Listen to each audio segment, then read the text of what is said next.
أعوذ بالله من الشيطان الرجيم بسم الله الرحمن الرحيم ويقولون متى هذا الوعد إن كنتم صادقين তারা বলে এই প্রতিশ্রুতি কখন আগমন করবে, যদি তোমরা সত্যবাদী হও তবে বলো।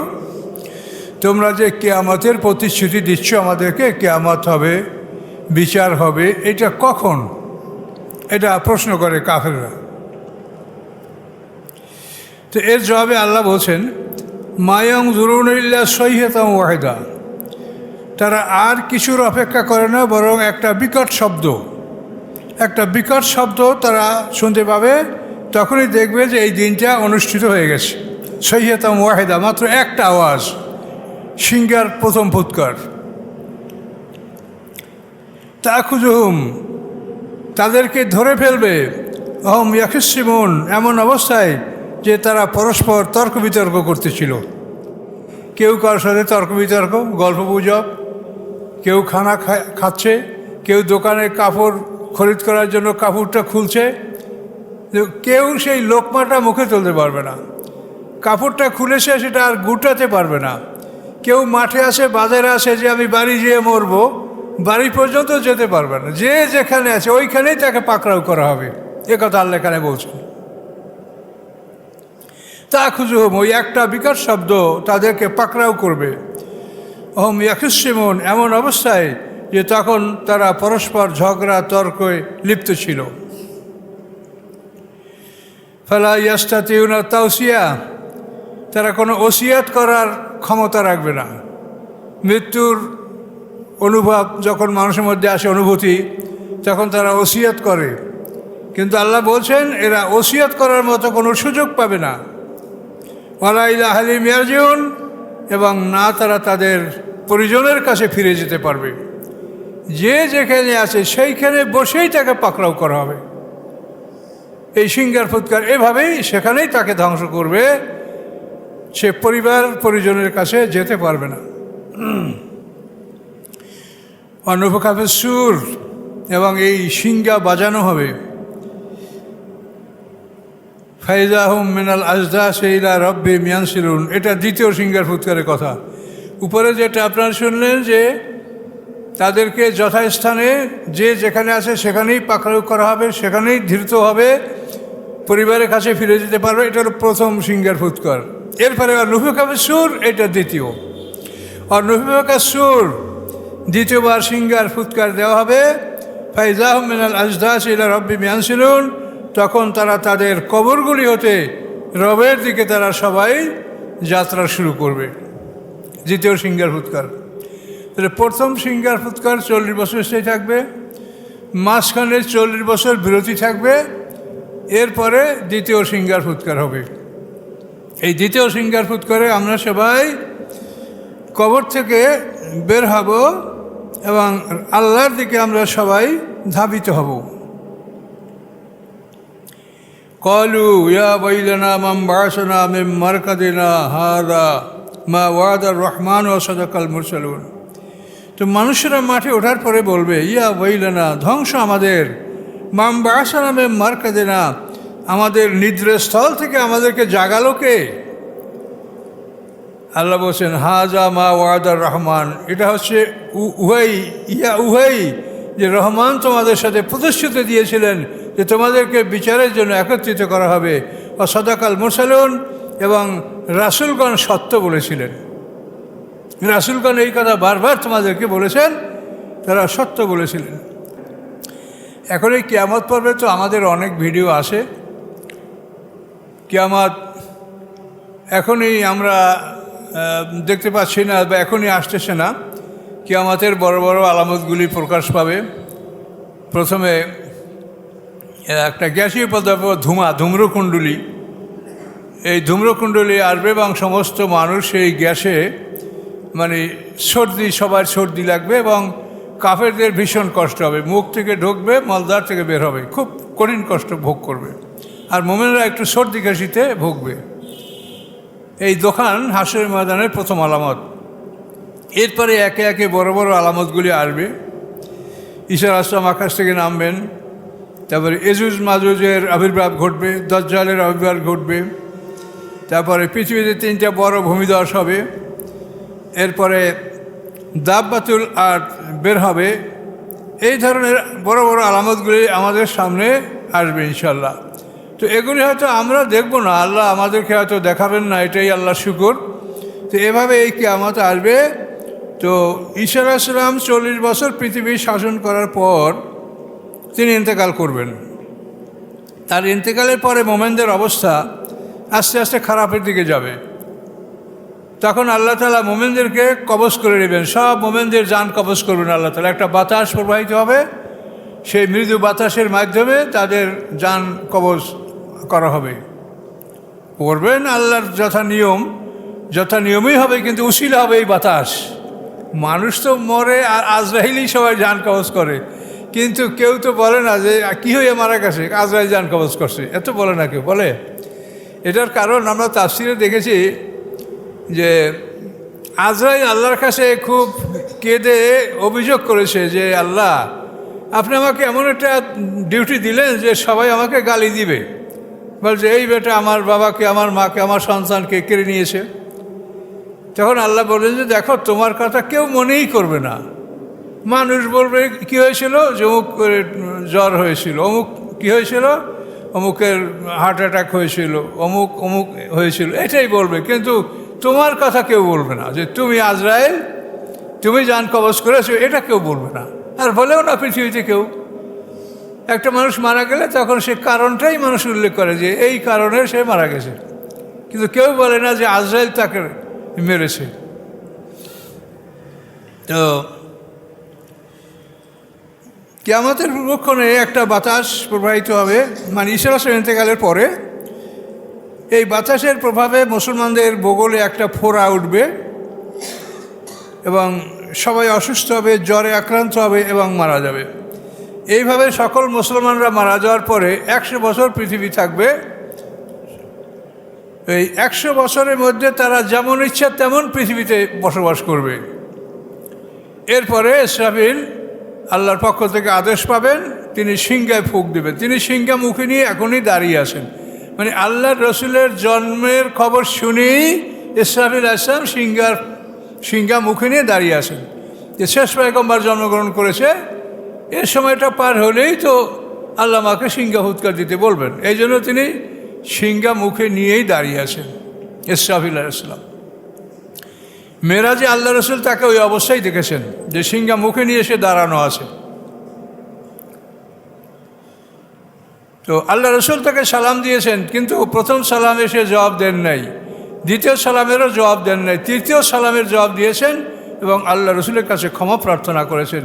জিয়া রসুল্লাহ, আপনার জন্মের সংবাদ শুনে আমি সিংহাটা মুখে তুলে নিয়েছি, কিন্তু আল্লাহর কাছে অনুমতি নিয়ে আবার এই সিংহাটা মুখ থেকে নামিয়ে আপনার সালামের জবাব দিয়েছি, আমার জন্য বিলম্ব হয়েছে, আমাকে ক্ষমা করুন। এভাবে কথা তাফসিরে আছে।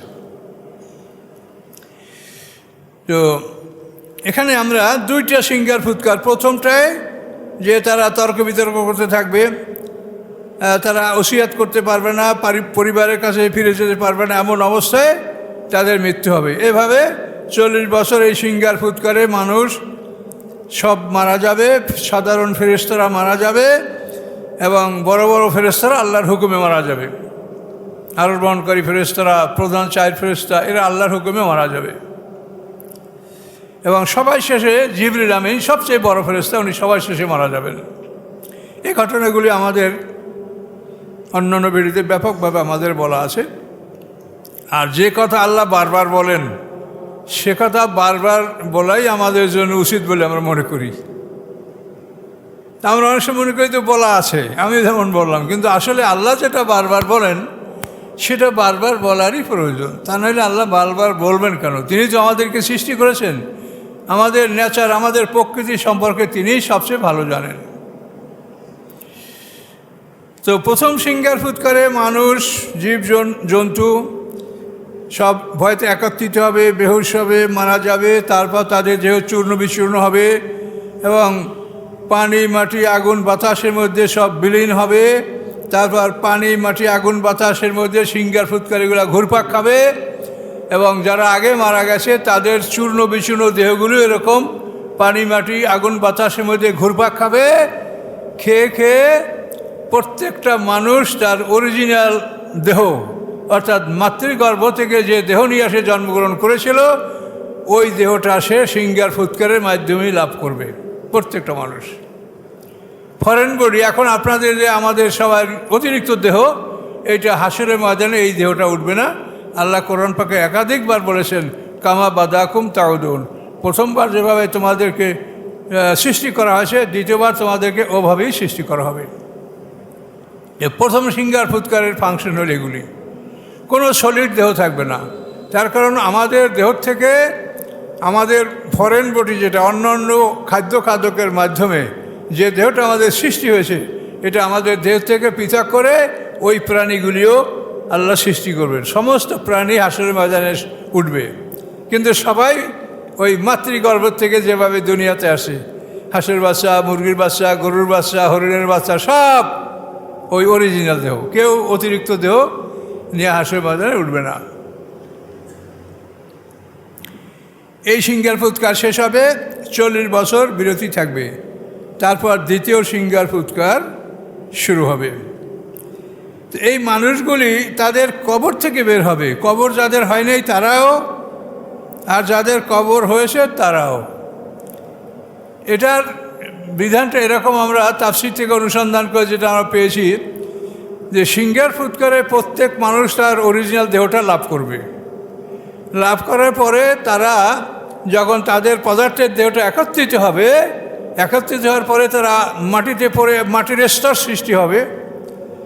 তো এই মাটির স্তরে যখন তারা পতিত হবে তখন প্রত্যেকটা মানুষ ওই জায়গায় পতিত হবে যেখানের মাটির থেকে তাকে সৃষ্টি করা হয়েছে, যেটা কোরআনের অন্য আয়াত প্রমাণ করে, মেনহা খালাকনাকুম ওয়াফিহা নুঈদুকুম ওয়া মিনহা নুখরিজুকুম তারাতান উখরা।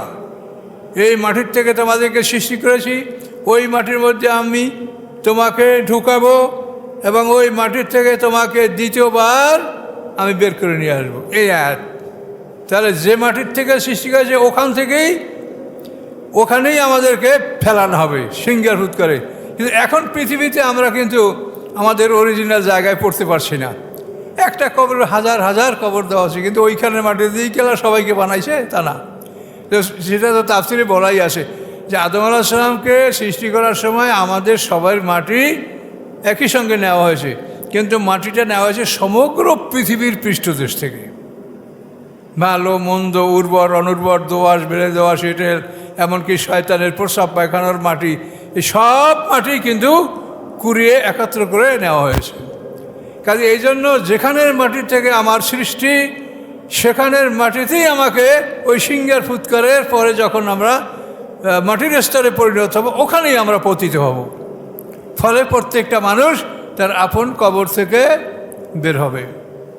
ফাইজাহুম মিনাল আজদাসি ইলা রাব্বিহিম ইয়ানসিলুন। এভাবেই সমস্ত মানুষ তার নিজ কবর থেকে বের হবে। তাকে যেভাবেই অন্ত্যেষ্টিক্রিয়া, তার ক্রিমেটিং ফাংশন যেভাবেই করা হোক, কিন্তু এভাবেই হাসরের ময়দানে তাকে যথাস্থানে ফেলা হবে এবং সেখান থেকেই দ্বিতীয় সিঙ্গার ফুৎকারে তাকে তোলা হবে। তো এই দ্বিতীয় সিঙ্গার ফুৎকারে পরে আমরা ছোট উলঙ্গ উঠব, বড় হব, হাউজে কাউসারে পানির পান করানো হবে এবং 70 বছর পার হওয়ার পরে বিচারের জন্য আল্লাহ মাঠে আসবেন। তো বড় হওয়ার পরে বা আমরা যখন কথা বলতে পারবো তখন আমরা এই কথাই বলবো, হাযা মা ওয়াদার রহমান, এই হচ্ছে সেই জিনিস যা রহমান প্রতিশ্রুতি দিয়েছেন, ওয়াসাদাকাল মুরসালুন, এবং রাসূলরা সত্য বলেছেন। রাসূলরা বারবার আমাদেরকে সতর্ক করেছেন কিয়ামত হবে, বিচার হবে, হাসরের ময়দান হবে, কিন্তু আমরা বিশ্বাস করি নাই, কিন্তু রাসূলরা সত্য বলেছিলেন। আল্লাহ বলেন এই বিষয়গুলি কি খুব একটা বড় কিছু না। ইনকানাতিল্লা সহিহাতাম ওয়াহিদা, একটা শব্দ, মাত্র একটা বিকট শব্দ, এটা একটা মাত্র বিকট শব্দ, আর কিচ্ছু না। এজন্য কোনো আয়োজন লাগবে না, অ্যাটম বোমা, হাইড্রোজেন বোমা কিচ্ছু লাগবে না। ইল্লা সহিহাতাম ওয়াহিদা, একটা মাত্র আওয়াজ, একটা মাত্র বিকট শব্দ।